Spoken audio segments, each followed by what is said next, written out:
کبھی بھی تم سے جنگ و جدال نہ چھوڑیں گے جب تک کہ تم کو دین سے ہٹا کر کافر نہیں بنا دیں۔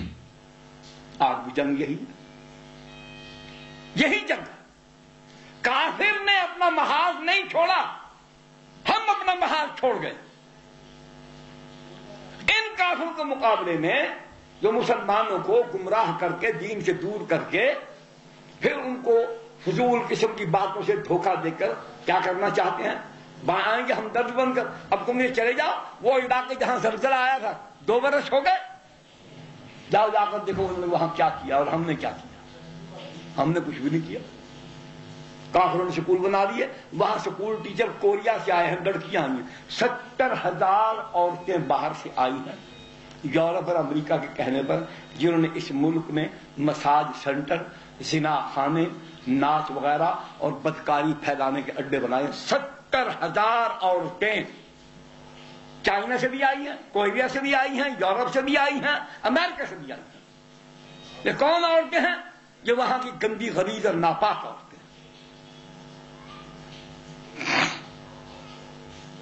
یردوکم بعد ایمانکم کافرین، یہ محاذ ہے ہمارا، یہ ہمیں بتایا جا رہا ہے، یہاں کھڑا کیا جا رہا ہے، اس محاذ پر ڈٹ جاؤ۔ یہ چھوٹی چھوٹی چھڑیاں مرلیاں تم اس کارخانے کو ہی بند کر دو جہاں پر بارود تیار ہوتا تو پٹاخے کہاں سے تیار ہو۔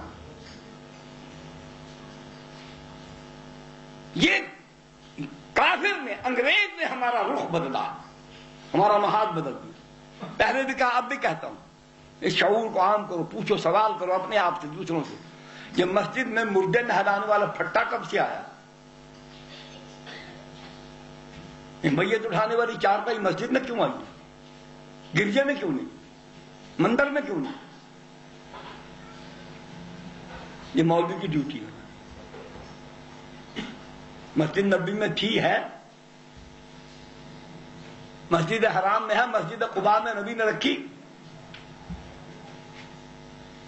ابوبکر صدیق رضی اللہ تعالیٰ نے کتنے مردے نہلائے ہیں؟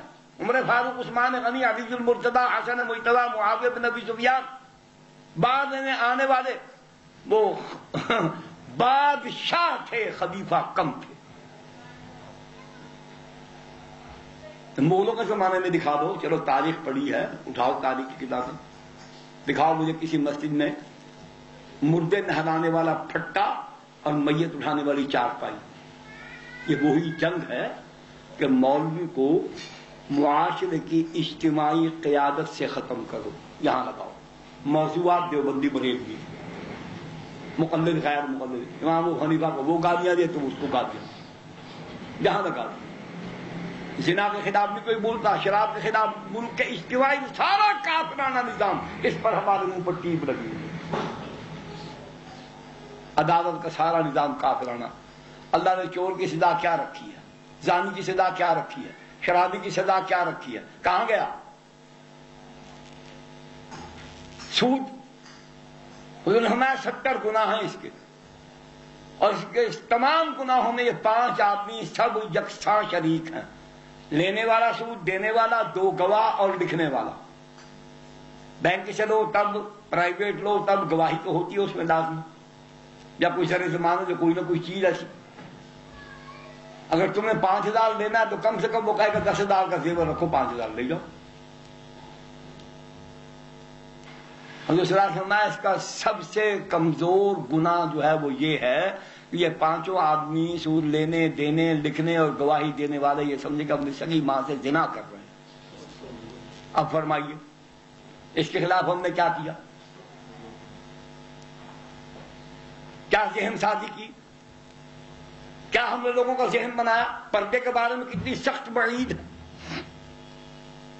دین اجتماعی نظام ہے، اس کو آج بھی اگر آپ دنیا کے نظاموں کے مقابلے میں اسلام کا نظام عقائد، عبادات، تجارت، سیاست، حکومت، نظام عدالت، اس کے بھی افراد کیسے تیار ہو، اسلامی حکومت کا مقصد کیا ہے، خلیفہ ہوتا کون، اس کے اختیارات کیا ہیں، کن شرائط والا آدمی خلیفہ بن سکتا ہے، رہبر کون ہو، مسجد کی امام کیا ہر نٹھو پھٹو کر سکتا ہے، ہر آدمی کو مؤذن بننے کی اجازت ہے؟ نہیں، بالکل بالکل نہیں ہے. جو شرائط امامت کے ہیں وہی مؤذن کے ہیں. جہاں جس کی داڑھی نہیں ہوتی، جس کو صحیح قرآن پڑھنے آتا، وہ بھاگ کر امام کے پیچھے کھڑا ہوتا ہے اور اللہ اکبر اللہ اکبر. اور جتنے بد آواز لوگ ہیں وہ مشر ہوتے ہیں، بوڑھے جن کے سارے بوش بوش گھسے ہوئے ہیں. اللہ اکبر اللہ اکبر. حضرت عمر کے زمانے میں ہوتے اس کی گردن اڑا دیتے. ہم نے دین کی نمائندگی کے لیے کس قسم کے لوگ منتخب کیے؟ آپ دیکھتے نہیں کہ اللہ نے دین کی تعلیم اور تبلیغ کے لیے کس ذات گرامی کو منتخب کیا ہے، جن کا نام ہے نامی اس گرامی محمد صلی اللہ علیہ وسلم. ہم دین کا نمائندہ کن کو بنا رہے ہیں؟ کن کو بنا رہے ہیں؟ ان کو اجتماعی شعور ہے؟ کیا دوران تعلیم آپ ان کو دین پڑھاتے ہیں یا کسی دوسرے مسلک کی مخالفت پڑھاتے ہیں؟ دیوبندی بریلوی کی مخالفت، وہ اے کندی تو ادھر جواب آئی. دین نہیں، دین تو یہ نہیں ہے. دین تو ہے انسان کو ہدایات ہے. سارا قرآن پڑھو، یہ کرنا یہ نہیں کرنا. جماعت ان کفار کے مقابلے میں وہ مسلمانوں کو کافر بنانے کے لیے آئے ہیں، اس کی جدوجہد کریں گے. وَلْتَكُمْ مِنْكُمْ أُمَّةٌ يَدْعُونَ إِلَى الْخَيْرِ. یقیناً تم میں ایک ایسی جماعت ہونی چاہیے جو لوگوں کو خیر کی طرف بلائے. وہ خیر ہے کیا؟ یہی قرآن. یأمرون بالمعروف، وہ جماعت کرے کیا؟ یأمرون بالمعروف وینہون عن المنکر. اس کو کہا وہ اولئک ھم المفلحون. یہ کامیاب.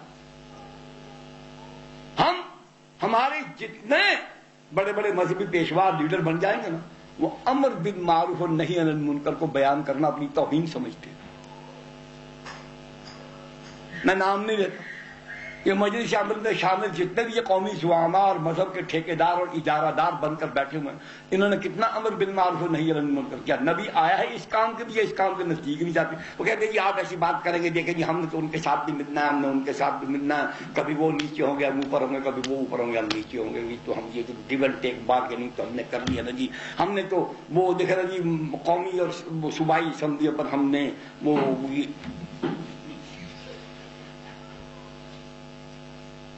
امر بالمعروف نہی عن المنکر. یاد رکھو جمہوری نظام کے تحت نظام سیاست اور ریاست میں عمل دخل رکھنے والا کبھی کسی برائی کو ختم نہیں کرے گا. اس لیے نہیں کرے گا کہ وہ اس کا ووٹر ہے. چور ہے ووٹر ہے، ناچنے والی ہے ووٹر ہے، گانے والی ہے ووٹر ہے، زنا کسبی عورت ہے زنا کرواتی ہے اور وہ ووٹ ہے. شاہی محلے کو کاٹ کر پھینک دو گے، چکڑے کو کاٹ کر پھینک دو گے، ان تبلچیوں نچیوں کو کاٹ کر پھینک دو گے. تمہارے معاشرے کا حصہ تمہارے حلقے میں ہے. تم لکھ کر لگاؤ گے جو چوری کرتا ہے مجھے ووٹ نہ دے. وہ تقسیم سے پہلے وہاں کو اس وقت الیکشن لڑنا اس لیے ضروری تھا کہ کافروں کی حکومت تھی. اپنے مسلمانوں کے عقائد کے تحفظ کے لیے انگریز کے ساتھ جنگ تھی. ابا جی فرمانے لگے میں نے سیاست کو تقریر کی، میں نے کہا اگر اللہ پاک نے ہمیں حکومت دی تو ہم چوری ختم کر دیں گے، زنا ختم کر دیں گے، شراب ختم کر دیں گے، جوا ختم کر دیں گے، یہ منشیات کے اڈے ختم کر دیں گے. ایک بوڑھا بابا وہ 80-90 برس کا وہ کھڑا ہوا، اس نے ہاتھ یوں کیا اور میں پھر لال لائی ووٹ ہے.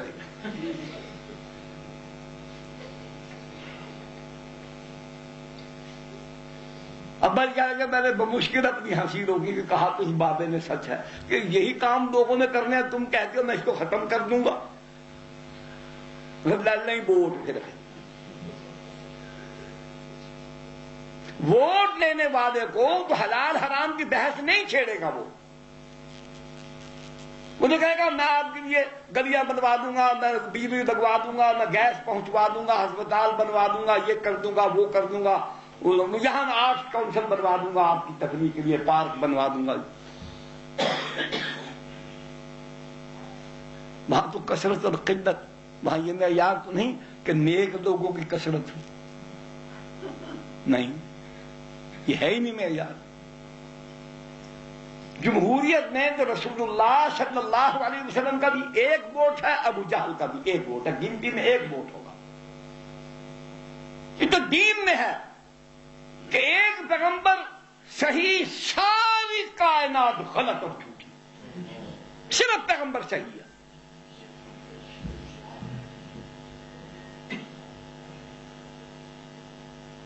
صرف پیغمبر صحیح، اس لیے پیغمبر کو فرمایا گیا کہ تمام انسانوں کو مخاطب کر کے کہو ایھا الناس قولوا، تم سب انسان کہو، پہلے کیا کہو؟ لا الہ، کوئی معبود ہے ہی نہیں۔ کیا مطلب؟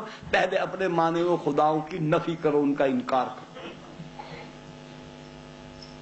یہ آج کل کے یہ روشن خیال ہوتے، یہ ہمارے صحافی، یہ ہمارے سب، یہ جتنا بھی گروپ ہے، یہ رسول اللہ سے لڑ پڑتے، رسول اللہ سے لڑ پڑتے، اب بھی لڑ رہے ہیں، اس وقت بھی لڑ پڑتے۔ یا رسول اللہ کہ کہندے تسی جڑا بت نوں پوجدا پوجن دے تانوں نہیں کہندا، جڑا سورج پوجدا تسی لوکاں دے مذہب وچ کیوں مداخلت کرتے؟ تسی عیسائیاں نوں کیوں کہندے ہو کہ عیسیٰ نوں خدا دا پتر نہ کہو، تسی یہودیاں نوں کیوں منع کرتے ہو؟ یہی ہے نا آج فلسفہ، وہ جی تسی لوکاں دے مذہب وچ کیوں مداخلت کرتے؟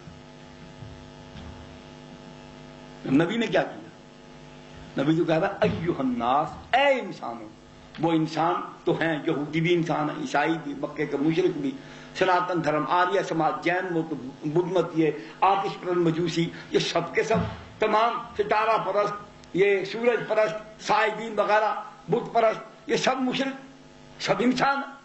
تو نبی تو کہہ رہا ہے کہ تم کوئی بھی عقیدہ رکھتے ہو، کسی کو بھی خدا مانتے ہو، پہلے اپنے خداؤں کا انکار کرو، لا الہ کہ وہ ہے ہی نہیں، وہ معبود ہی نہیں۔ کون معبود ہے؟ الا اللہ، جو میں محمد بتاتا ہوں وہ اللہ معبود ہے اور کوئی معبود نہیں۔ آج ہم نے یہ جنگ چھوڑ دی، اس میں حکمت ہے، دانائی ہے، تدبر کے یہ کام کرو۔ نبی صلی اللہ علیہ وسلم نے یہ الگ الگ نہیں کہا یہودیوں تم عزیر کو خدا کہنا چھوڑ دو، خود بخود آ گیا اس میں جو غیر اللہ ہے، اور یہ دین کامل ہے، وہ دین باطل ہے۔ اللہ نے ایک آدمی کو، جو آپ اس بات پر غور کیوں نہیں کرتے؟ ایک آدمی کو تمام کائنات انسانی کا رہبر بنا کر بھیجا ہے، کیا اس کو اللہ ایسا دین دے کر بھیجے گا جو لوگوں کو قبول کرنے میں دشواری ہو؟ اس اکیلے کو دینے کا مطلب ہی یہی ہے کہ یہ پانی سے بڑھ کر سچی حقیقت ہے کہ پانی دنیا میں حیات کا سبب ہے۔ دین اسلام انسان کی عظمتوں کو تحفظ دینے والا، انسان کو مقام انسانیت پر فائز کرنے والا، اور دین پر عمل پہلے نبی نے خود کیا ہے۔ وہ دین کے سچا اور اعلیٰ ہونے کا ثبوت نبی کی اپنی ذات ہے۔ جھوٹ نہیں بولتا، زنا نہیں کرتا، شراب نہیں پیتا، جوا نہیں کھیلتا، تہمت نہیں لگاتا، غیبت نہیں کرتا، بڑوں سے کوئی متکبرانہ یا معاذ اللہ کوئی گستاخانہ انداز اختیار نہیں کرتا، چھوٹوں پر ظلم نہیں کرتا۔ اس راستے میں بیٹھ جاتے ہیں، کسی کمزور اور ضعیف مسافر کو دیکھتے ہیں، اس کا بوجھ اٹھا کر نبوت سے پہلے اس کے گھر تک پہنچا کے آتے ہیں۔ یہ دینی عمل پہلے تو یوں سمجھو خاموش قرآن پھرتا تھا، خاموش قرآن، نبوت کے بعد بولتا ہوا قرآن۔ اما عائشہ صدیقہ طاہرہ رضی اللہ تعالی عنہا سے پوچھا کسی نے، دونوں طرح سے روایت آتی ہے، علماء بیان فرماتے ہیں کہ حضرت صلی اللہ علیہ وسلم کا خلق یعنی آپ کا طرز زندگی کیا تھا، تو اماں فرماتی ہیں کان القرآن خلقہ کان خلقہ القرآن، حضور کا خلق قرآن تھا، قرآن حضور کا خلق ہے۔ ہم اپنا جائزہ دیں، جو آج ہم مصلی پر کھڑے ہیں، جو ممبر پر بیٹھے ہیں، جو وعظ و نصیحت کی دنیا کو لتاڑ پھتاڑ رہے ہیں، وہ چیخم تھاڑ خانی ہے، الامان اوور حفیظ کان پڑی آواز سنائی نہیں دیتی، کہہ رہے ہیں جنوں میں کیا کیا کچھ نہ سمجھے خدا کرے کوئی۔ کیا ہم اپنے اس عمل سے یہ الگ الگ جو کھڈے ہم نے اپنے بنا کے الگ الگ موضوع پر جو چیخم تھاڑ خانی ہم نے شروع کی ہوئی ہے، اس سے ہم نے دشمن کو میدان خالی دے دیا۔ نبی صلی اللہ علیہ وسلم نے مدینہ میں حکومت ملی، کیوں کی حکومت؟ اللہ نے مجھے پہلے اس کا جواب دو۔ اگر اسلام میں حکومت نہیں ہے، اسلام میں حاکمیت نہیں ہے، تو نبی کو یہ کیوں دی حکومت؟ نبی صلی اللہ علیہ وسلم کی مکے کی زندگی خوشحالی کی تھی،